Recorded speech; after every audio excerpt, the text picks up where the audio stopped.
The COVID-19 pandemic is definitely a health issue which affects all aspects of our life.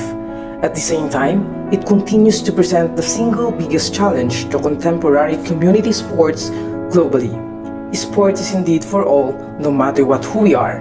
It has no gender nor age. But most of the time, we experience inequality in sports. People do love sports and have the skills, but sometimes they tend to keep it from themselves because of discrimination, inequality, and lack of support they want.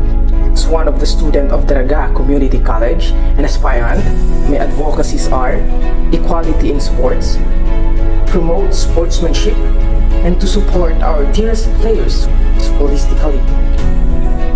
The overall aim is to support the development of a fair, equitable, and ethical sports system in our community, particularly in our school, the Pantayan ng Pangarap, Daraga Community College, amidst this pandemic. Equality is about recognizing and removing the barriers faced by people involved or wanting to be involved in sports. It's about reshaping sports culture to one that promotes diversity.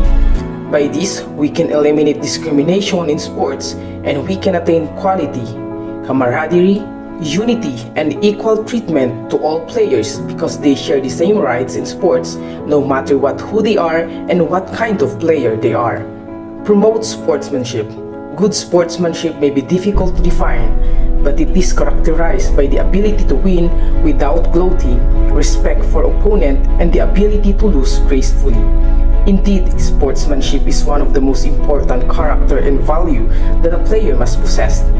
By means of sportsmanship, players exemplify their integrity in sports.